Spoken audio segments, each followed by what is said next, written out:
Good evening, everybody. Welcome to Debate in Lund, a classic in the academic world of Lund, I would dare to say now, after a full 5 years. We're doing this in English tonight. It's an international topic and an international panel to discuss issues of Africa. And of course, we realize that that's an immensely large subject, ridiculously large. We're not going to talk about everything African. That's totally not what we're doing tonight. But we have a few specific issues that we're going to be targeting on. The new Scramble for Africa's resources, that's our headline. Is this a question of healthy development, or is it looting and colonization all over again? Where are we headed? What's the current state of those affairs?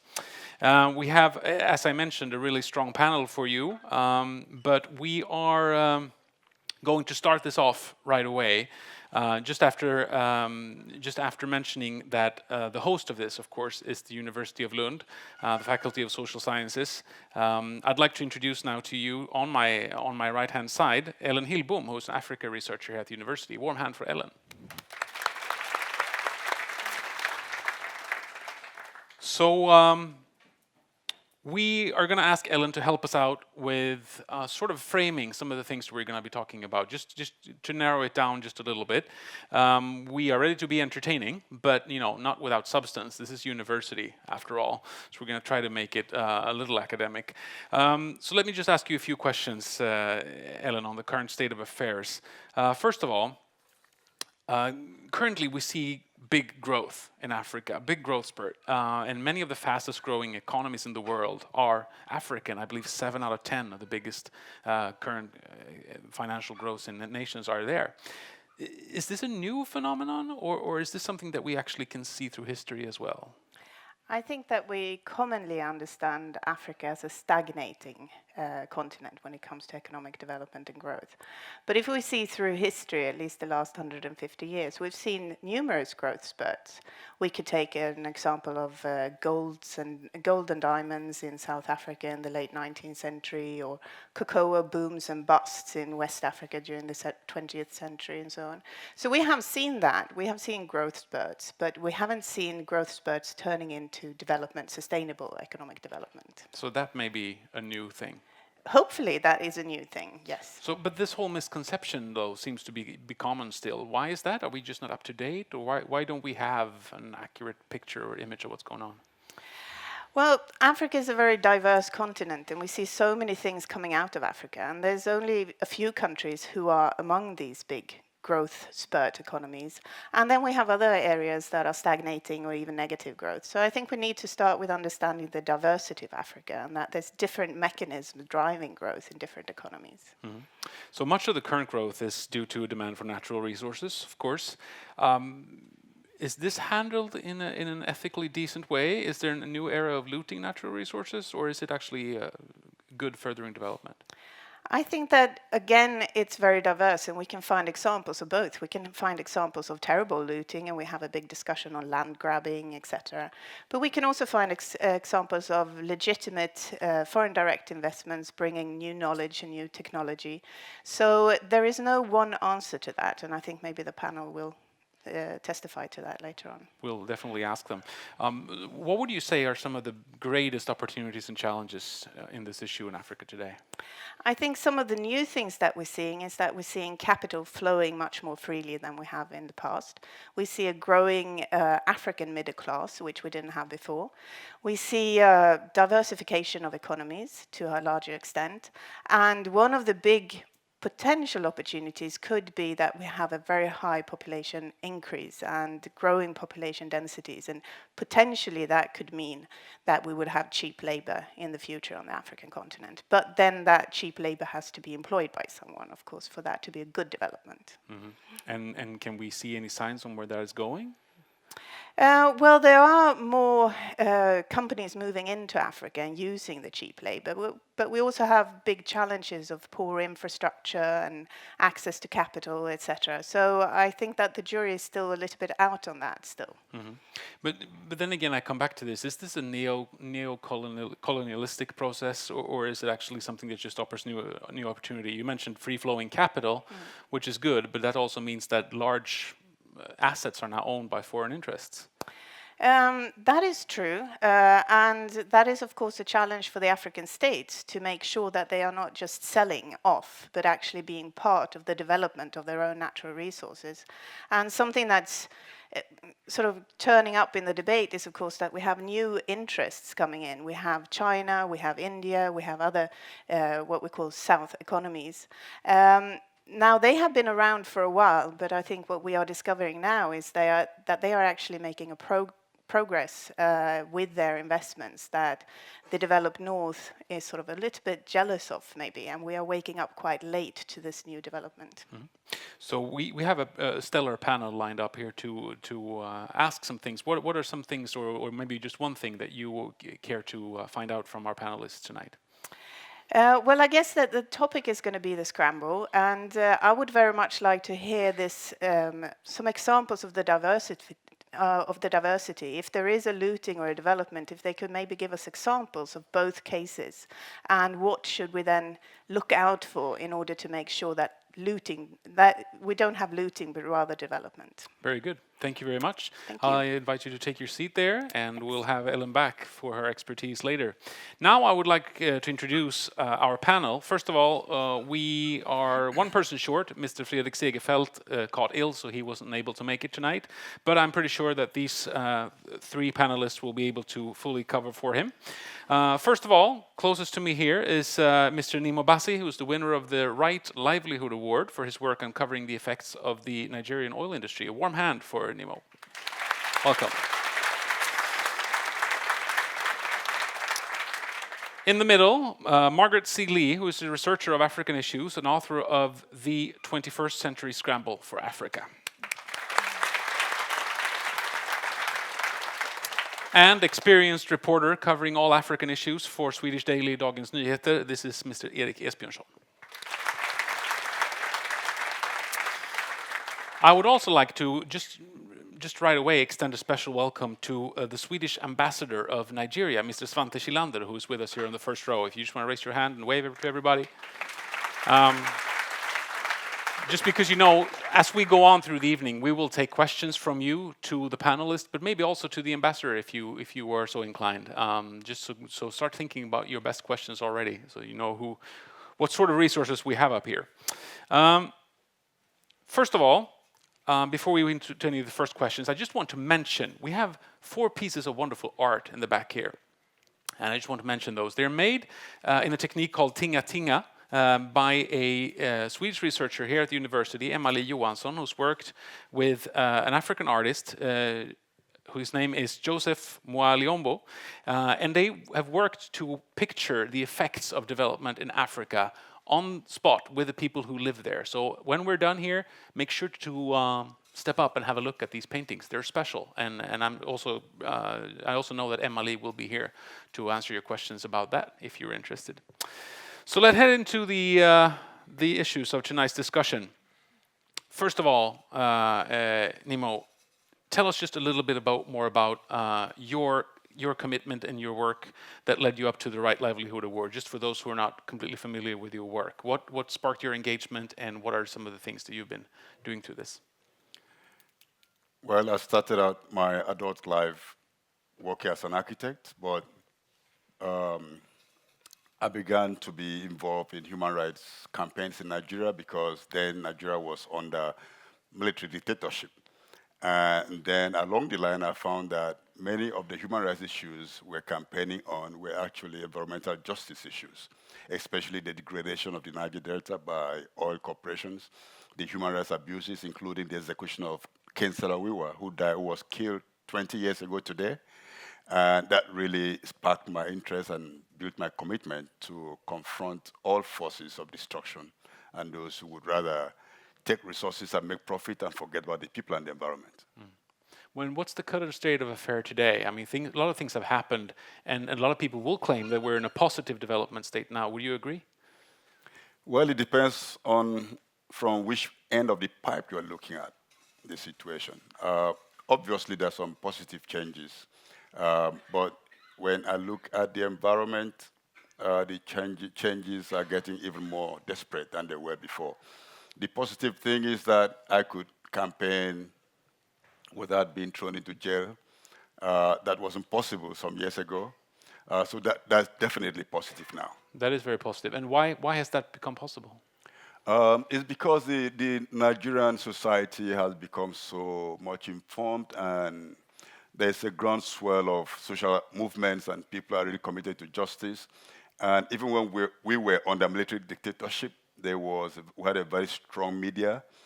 And of course, everybody had learned how to survive under difficult circumstances. So it's actually maybe it's sensible for those who would like to replicate the abuses of the past not to do so. So there are different kinds of abuses now, but you take, for example, I mentioned Ken Saro-Wiwa. He was murdered by the state 20 years ago to suppress and appease to pacify the Ogoni people.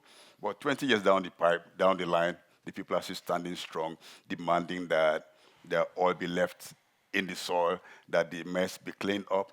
Otherwise, nobody would think of reopening the oil wells, for example. So that the resilience of the people is really at play.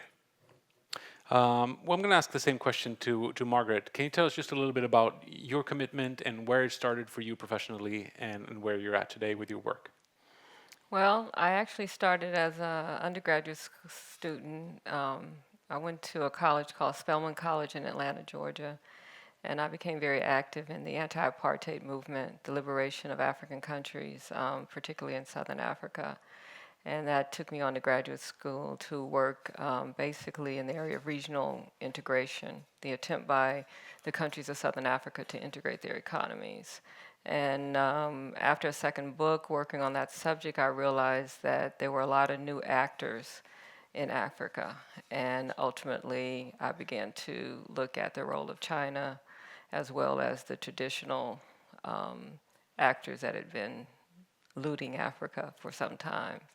I take the position really that this is not a new scramble for Africa. This is a continuation of the scramble from the 19th century when the Europeans first colonized Africa. It continued during the Cold War.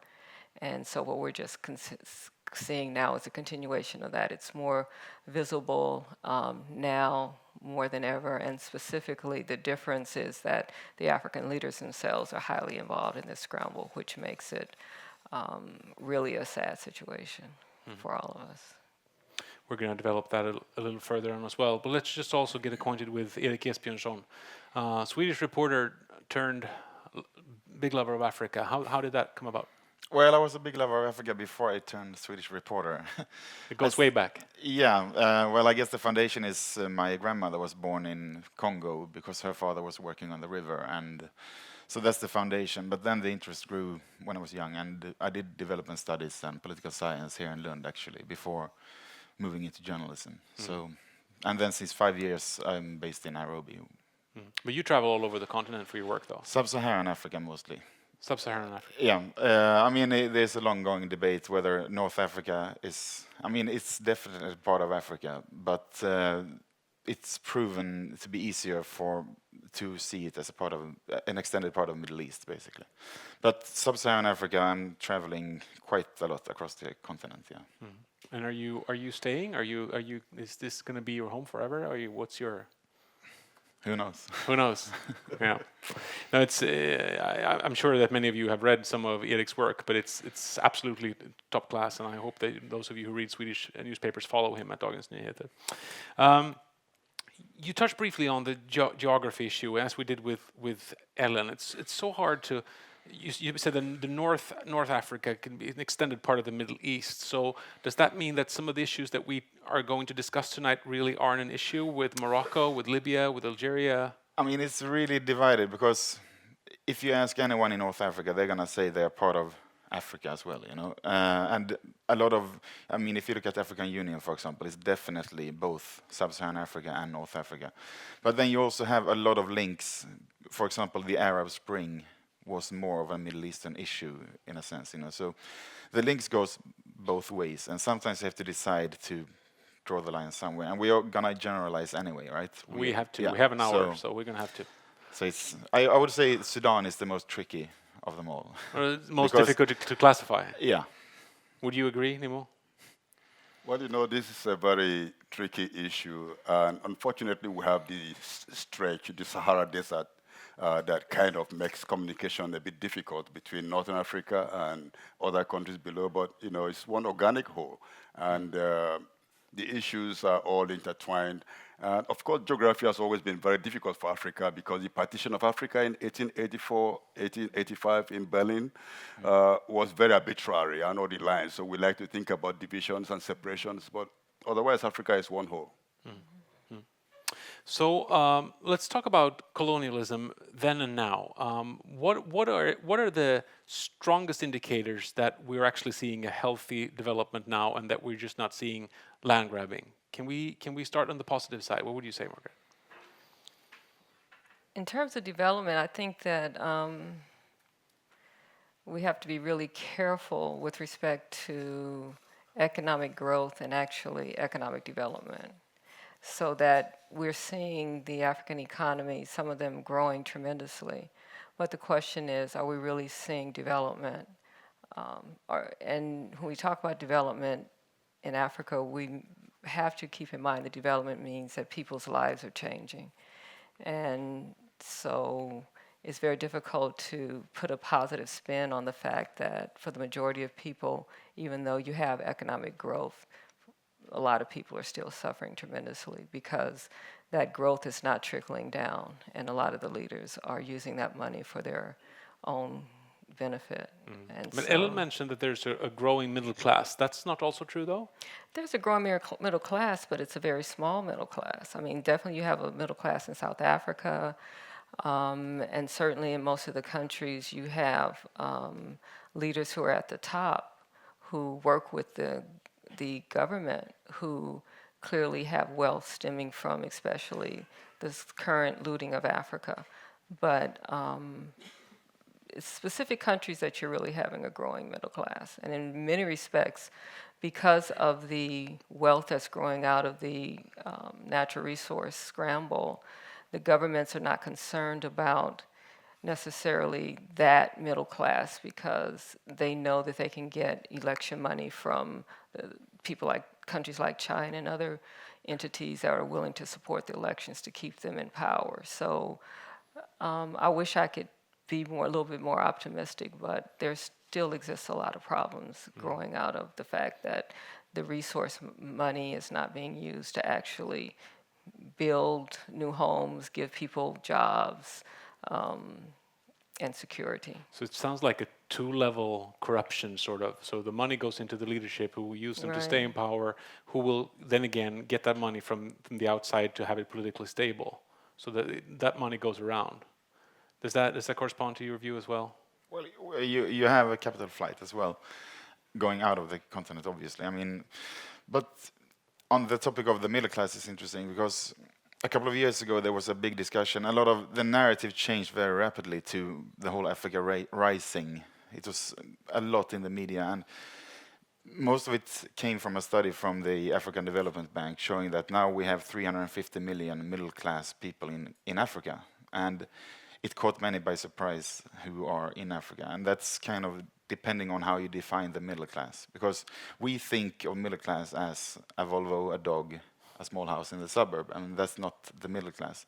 There are some small amounts of people coming back. We no longer talk so much about brain drain, which was a big topic 15 years ago. People Now, migrating, with the best educated people would leave, or yeah, now there is a small amount of brain gain, actually, people returning, but that's more related to poor prospects in Europe, because if you have a good degree from a university in the States or in Europe, if you stayed before, maybe you actually want to go back to make a buck back home. But the real middle class is the people who maybe bought a chicken a month for the family, and now they can afford to buy a chicken a week instead. So it's like very small levels of consumption, but I never use the word middle class for that reason, because is it the global context, or is it an African, or even a Kenyan, for example? It will be journalistically misleading to talk about it? Yeah, because we have so many connotations already. We already think, we refer to a specific kind of middle class. I would say there's a growing consumer class, but yes. Nestlé, they just pulled out basically from East Africa in July, saying we are losing money and we don't see any prospects here. And they made the mistake when they came to Africa thinking they could just sell loads of Snicker bars, you name it.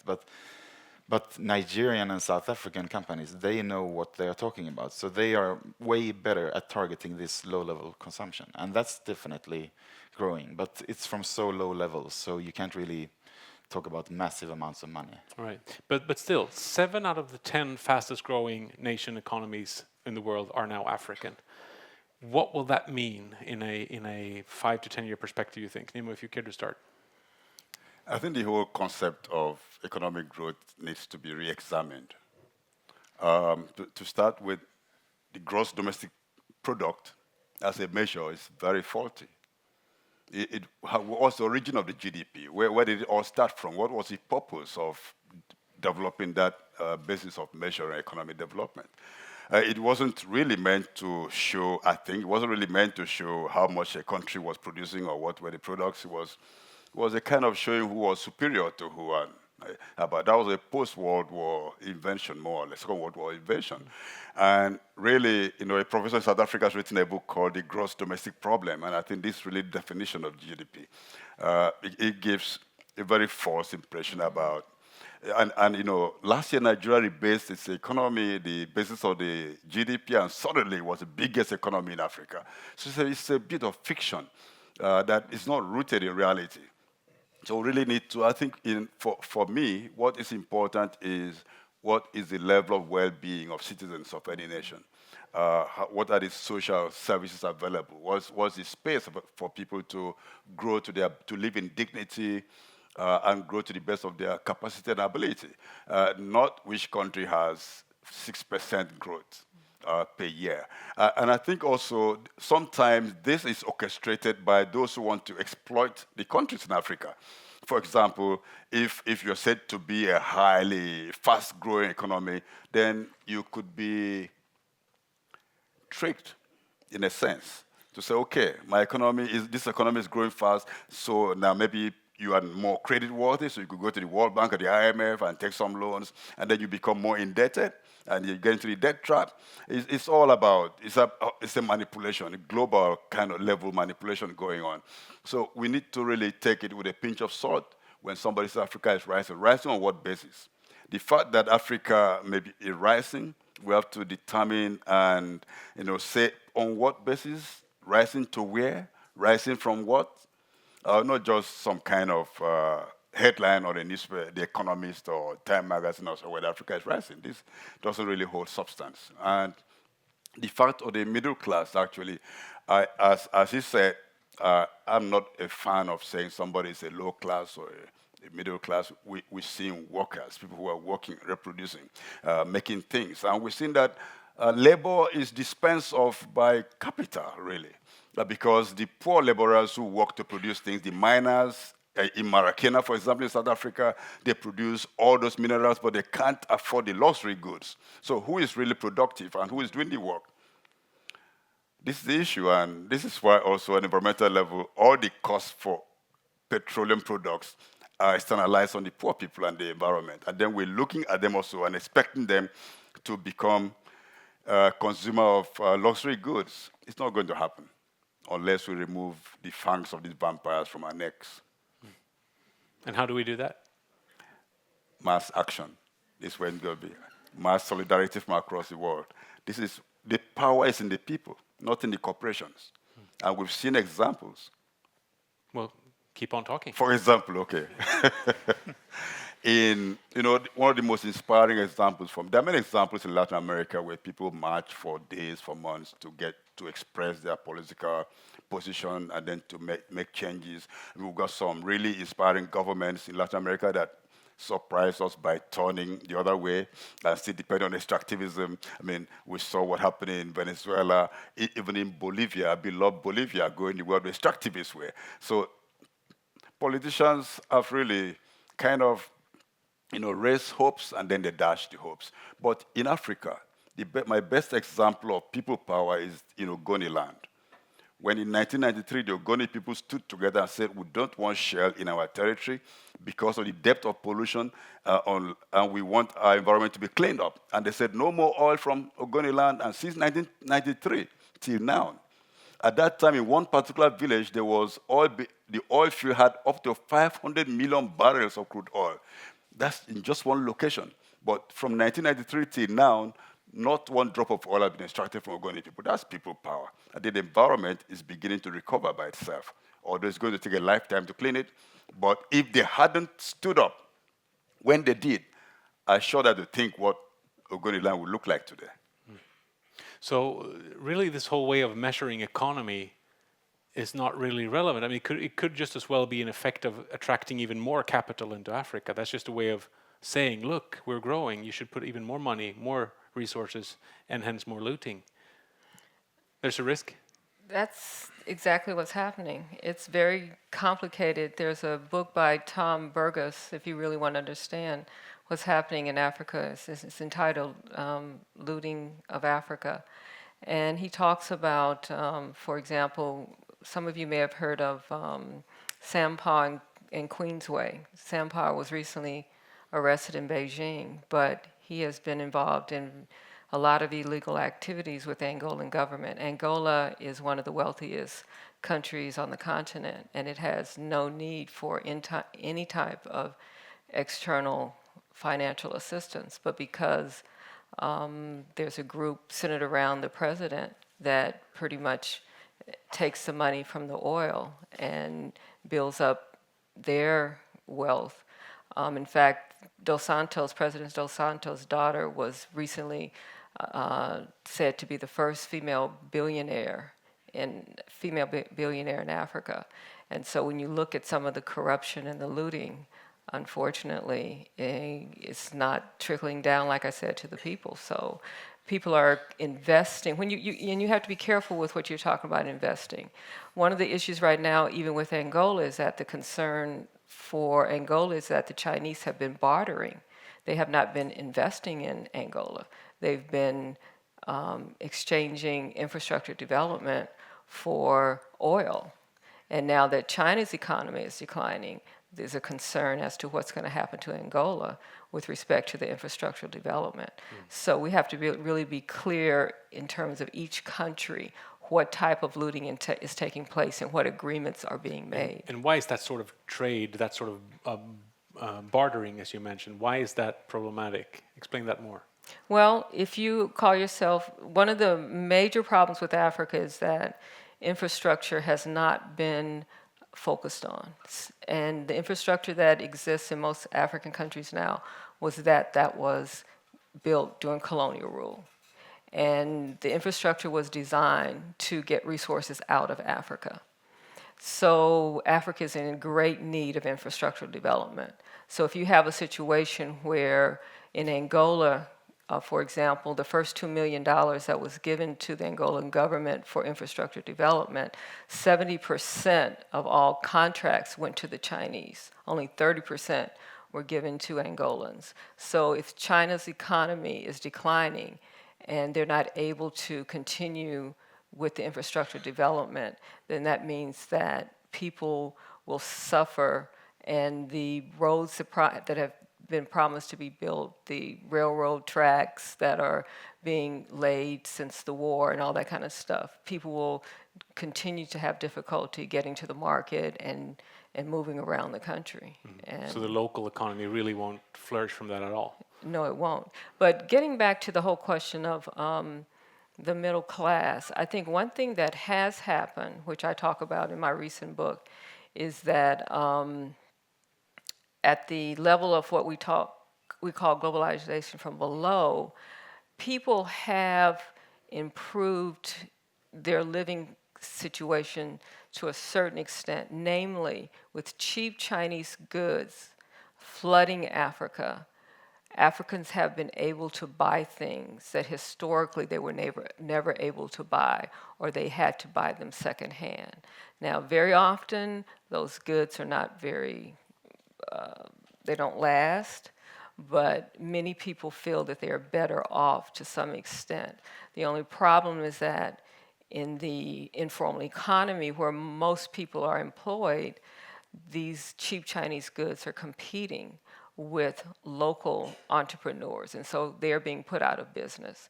And so when you talk about what's happening in Africa now, you really need to look on the ground and see the dynamics. In fact, in Kenya a few years ago, there was a protest against the Chinese where the informal traders shut down Nairobi, and they argued the Chinese need to stay in the field of construction and leave us alone in the informal economy, allow us to sell our goods so we can continue to live. Well, China is often mentioned in this. Can you give us the scoop on that a little bit? I mean, is China really the most important or the only important actor as far as coming in, buying strong, big resources, investing, grabbing land? I mean, sometimes I can feel that when it's China is land grabbing, when it's Western companies, it's foreign direct investment. But it might be the same thing, you know. So.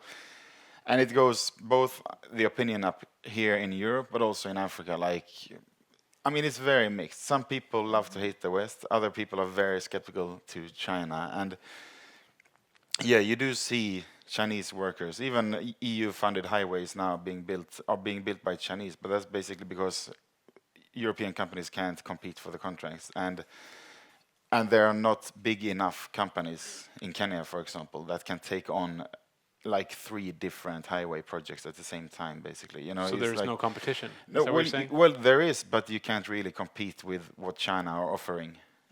And then you have some Chinese companies can produce stellar highways, really good quality and stuff. Other companies, I mean, we had a stretch from Nairobi to Arusha in Tanzania. It's a 4-hour drive, basically, and they had to tear up 200 kilometers because it didn't last more than a year.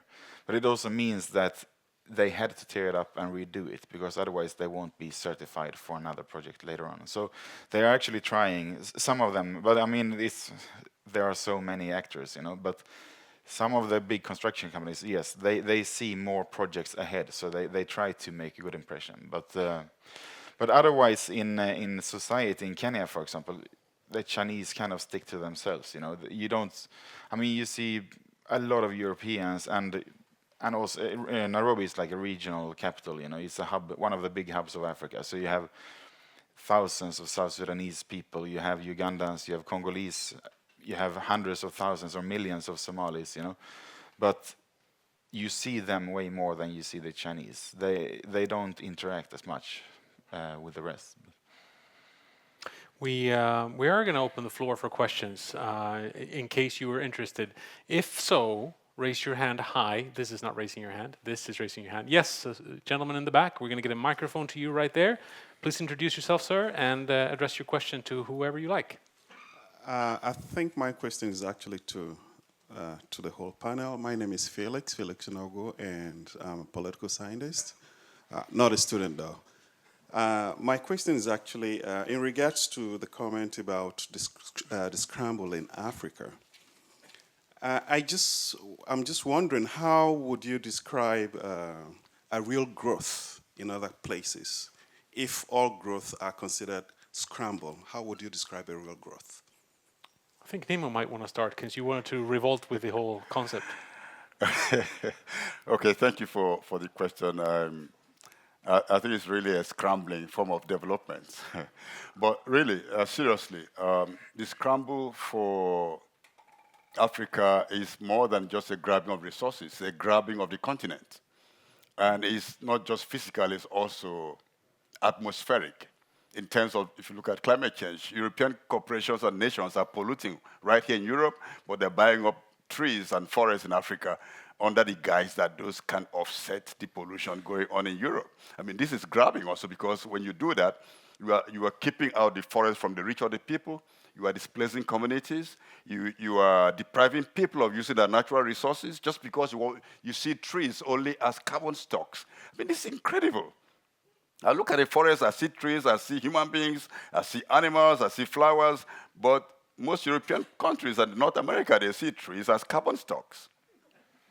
Trees in Africa, maybe not trees in Europe. And this is ridiculous because this is real resource grabbing. It's resource corruption. Corruption is not just about financial transaction. When you misuse resources, you misuse the gifts of nature. you are really corrupting Mother Earth. And this, to me, this is a very serious crime. But in terms of going back to the question, the development going on, I mean, the infrastructure is very, as you rightly described it. If you look at the map of Africa, the infrastructure map of Africa, you see that the railway lines, the highways, they're all starting from either a mining field or somewhere they're going to start there. They go to the seaports to go to Europe or go somewhere else. So the whole thing was wired for exploitation. And the pattern is continuing now. It is. Even the program for infrastructural development for Africa by the African Union is still the same pattern. Of course, the Chinese are the big players right now, but the setup for further exploitation and grabbing on resources is being solidified, is being expanded. So except something gives, Africa unfortunately remains a place to be exploited. And if global warming goes on without being checked, we may soon have Africa without Africans. And this is what I'm afraid of, because if global temperatures increase on the way we're going by 2 degrees, it will be 3 degrees in Africa. 4 degrees globally will mean 6 degrees in Africa. Nobody will be able to survive that. I heard one interesting analysis this morning at a seminar that it will be a positive economic growth for Sweden, because then you can have a longer planting season. You could plant pawpaw and pineapples and oranges here that you never had before. So global warming is a catastrophe for Africa, but it could be opportunities for Scandinavian countries. I think that was very interesting for me to think about. I always like to think about that when it gets November cold too, but I realize that's not politically correct necessarily to do that. But yes, I have that thought has crossed my mind as well. Margaret, would you care to comment on the same question from? Did I understand you to ask about economic growth? Yes, yes. And could you please repeat exactly what you said? You described growth, or rather, three of you described growth right now in Africa as a scramble. And I was wondering what a real growth would look like, because because in India, what is happening in India is very similar to what is happening in Africa, and India is considered growth. So I just want to understand what your take on that is. Yeah. I think basically we need to understand that when you talk about economic growth, you can talk about GDP. You can talk about, indeed, that Africa economically, as indicated, that has some of the fastest growing economies in the world. But when you talk about development, you're talking about a quality of life. You're talking about building, if a company is serious about development in Africa, they will build a company, a greenfield company, and employ people. That's what we call economic development, where people are actually employed, they make money, and they're able to buy goods. When you talk about economic development, you're talking about in South Africa, where people who live in horrible shacks, you're actually transforming their lives by building little houses for them to live in. That's economic development, not necessarily economic growth. And what we're seeing in Africa is that while you have economic growth, Africa is not experiencing economic development. Many of the areas that are being built by the Chinese, for example, and I'm not anti-Chinese, I'm just using China as an example, because China is doing things that no other country has been willing to do. Why? Probably because they don't have a democratic situation, and so they're able to take money. And when a minister calls and says we need X, Y, and Z, they're able to send that a company over immediately, versus India, who is also a scrambler in Africa. They are more democratic, so they have to go through a lot of stages, similarly in the United States. But when we talk about development, we're talking about education, increasing the quality of people's lives. And that's what is missing right now with this growth. And again, I repeat, the difference between the 19th century scramble, even the 20th century scramble during the Cold War, is that the African leaders are allowing this to happen. They are spearheading this scramble. Without African leaders, there's no way that the Chinese, the US, any country can come in and take out the resources at the rate these resources are being taken out. That's somewhat depressing to hear. I turn to Erik for possibly a different view. Are we seeing anything? I do agree. I agree to some part with the fact that the growth level, as we know it, is clearly not enough to measure progress. You know, and the first step would be to move over to median income at least, like not the average, but the median. What is the most common income in the country? And then at least you get a sense of. Because otherwise, it doesn't. I mean, it's completely irrelevant to a company even moving in to find consumers if all the money is within the president's family, for example. But if you see other progress, yes, health levels. I dare to say that I don't think there's a single country in Africa that hasn't had an improvement in health in the last 15 years, and quite big improvements as well. And then you have, I would like to mention the Mo Ibrahim Index, you know, this Sudanese telecom billionaire. He has identified, as you say, leadership as a major obstacle, and he has been trying to encourage good leadership. And so he's both giving out the Mo Ibrahim Award to progressive leaders. It has been called the No Ibrahim Award because they haven't found any candidates for a couple of years. until this year, actually, when Poham was in Namibia, got it, for example. And there, I think we are focusing too much about who's getting this, whatever. But they also have the Mo Ibrahim Index, which is quite interesting because he's trying from an African perspective to bring in other parameters of progress, like political participation, you know, education levels, yes, democratic development, reform in other aspects than just GDP growth, because clearly it's gonna fool you a lot if you only look at the economy.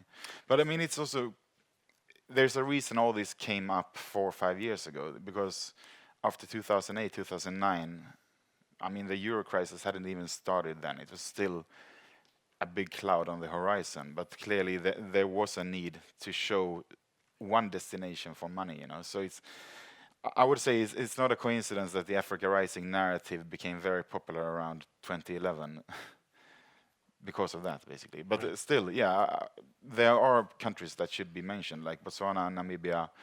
You have all the island nations, basically, and I mean, even in East Africa, it's not.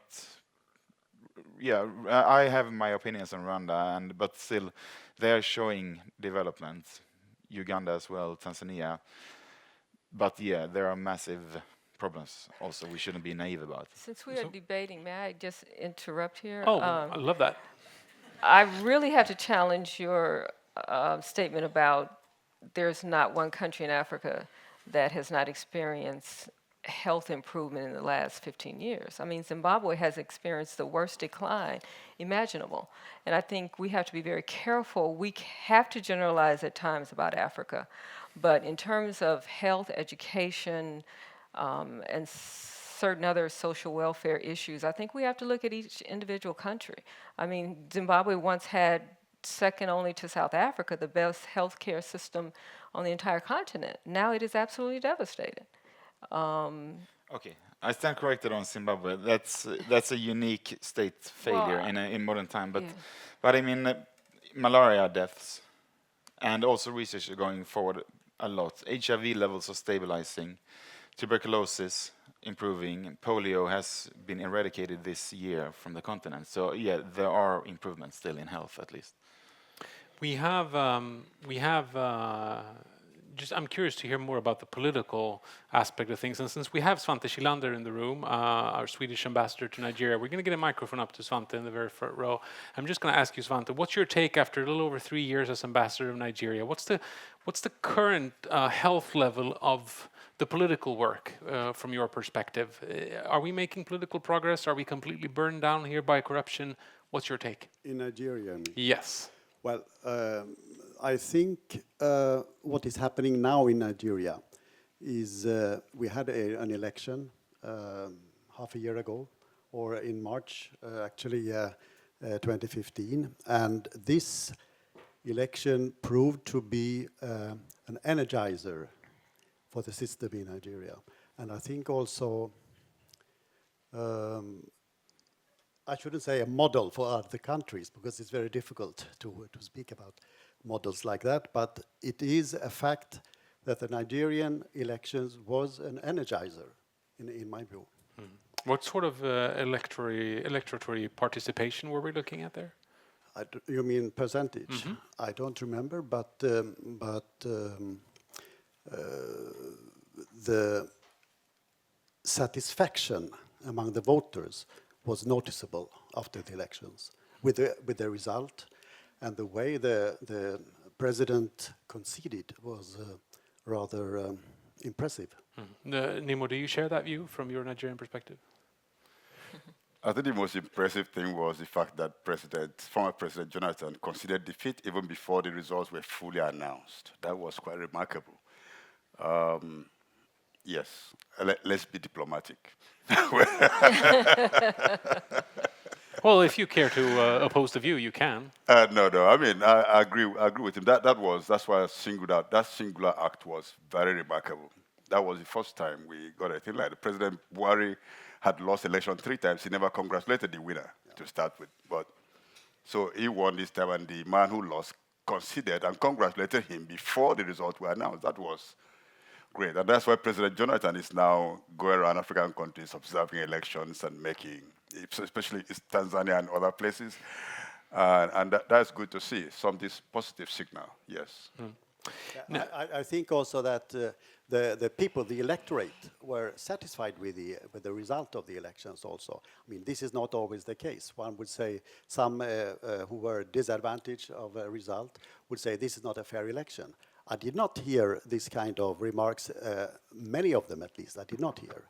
But so the result, the election process and the result of the elections were some kind of stabilizer, I would say.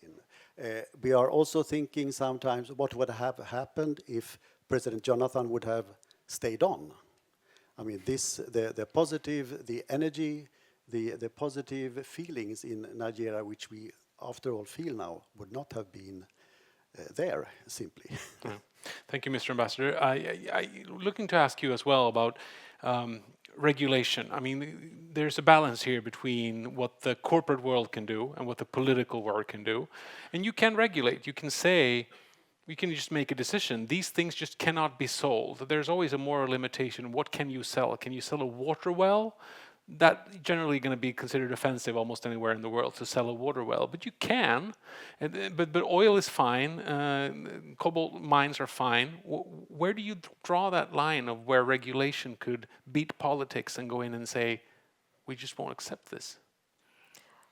I think that one of the problems right now is that African leaders have not come together and established boundaries for the scramblers, whether it's over land, whether it's over diamonds, whether it's over oil, whether it's over coltan, which fuels our computers, our cell phones.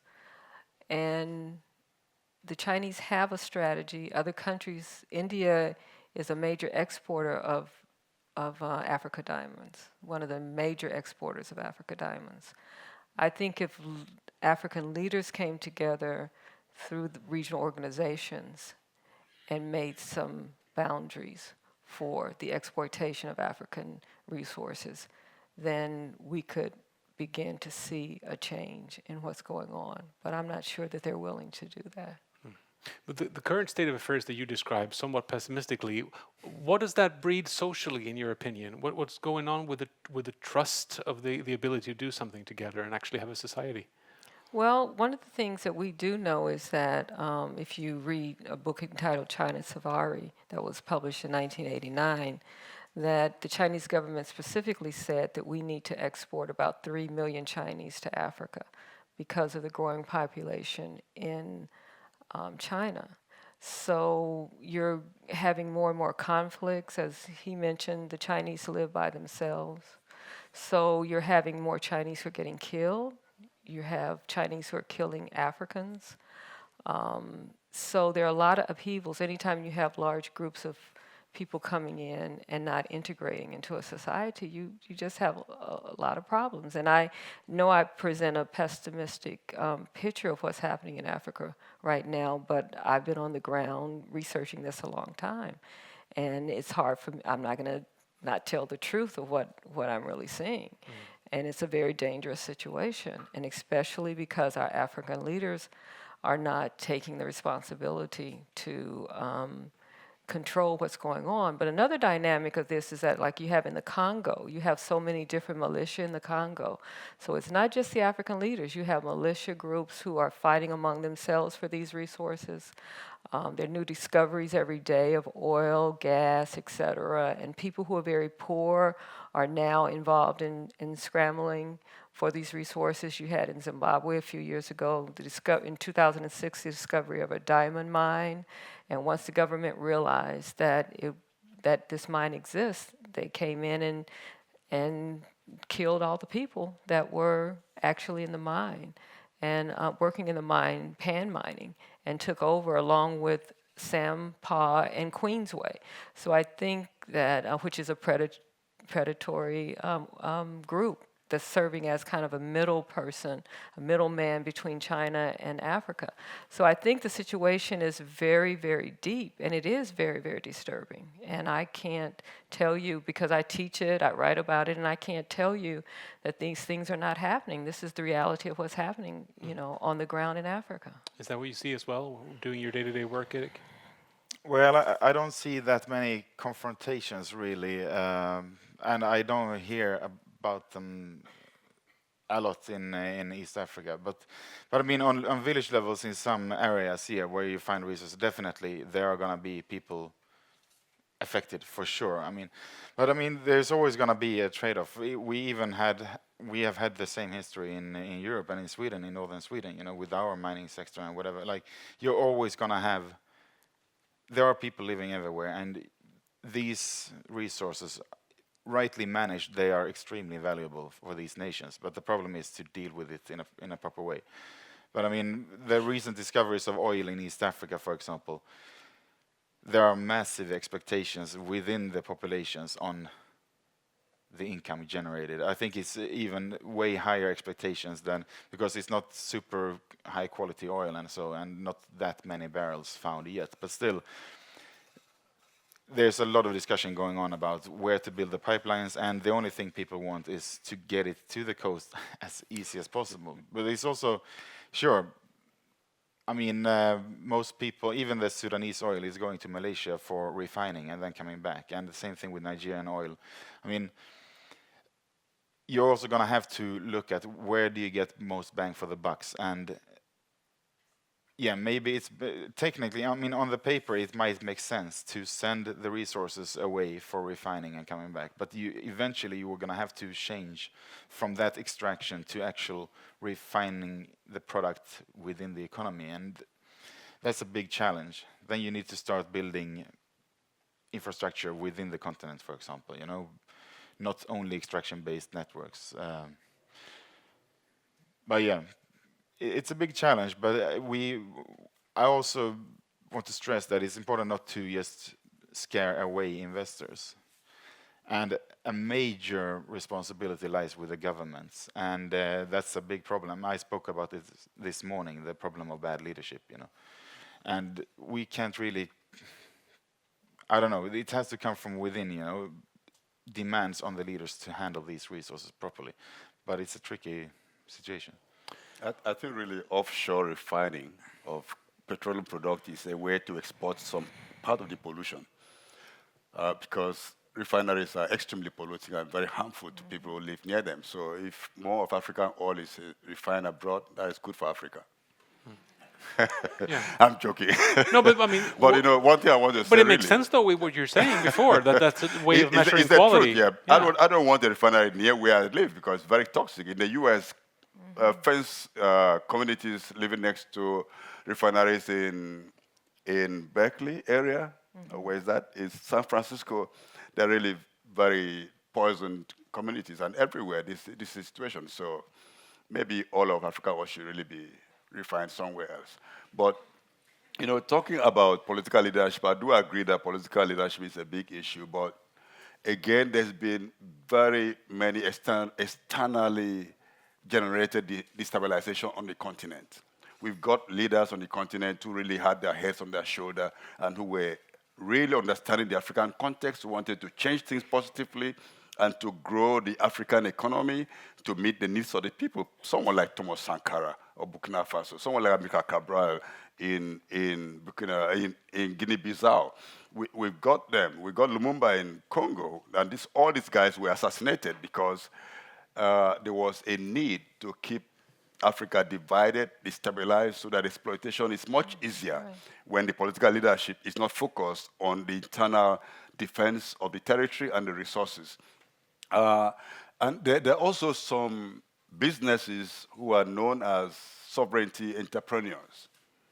I read about one American company who was, they speculate on which African countries are going to break up and which part of the nation, when they split up, will be more beneficial for investment. And so these kind of corporations actually work directly to speed up the breakup, to destabilize countries so that they can invest in the friendly part of the country. Like what happened in Sudan, for example. Some countries were already grabbing land in southern Sudan, some corporations grabbing land in southern Sudan, so that once Sudan was split into two, they could invest because the government of South Sudan will be friendly with their own country. So the problems in Africa is not just an African, it's a global economic, capitalist domination, or all the geopolitical things. It's just that it's a playground where all this unfortunately plays out.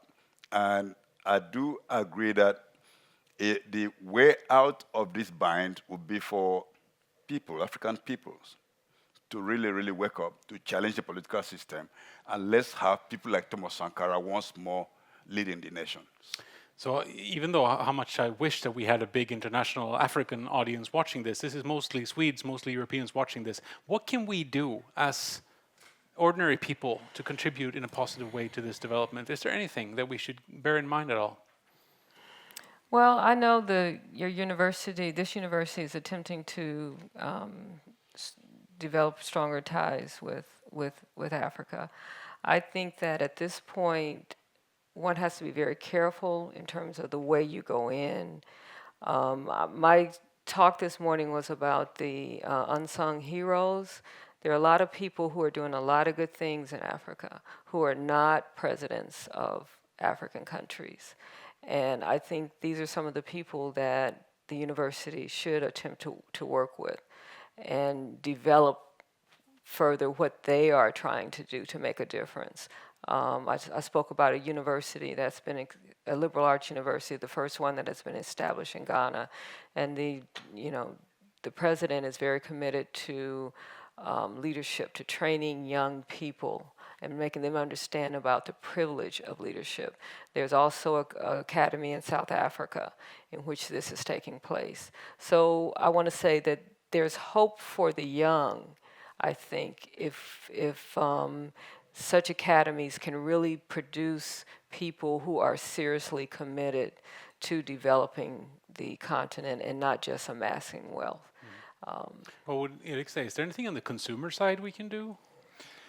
Well, first of all, buy a ticket and travel around yourself. You know, that's the first step to actually go out and exploring this continent, because it's quite rewarding for any traveler. But I mean, then it's also,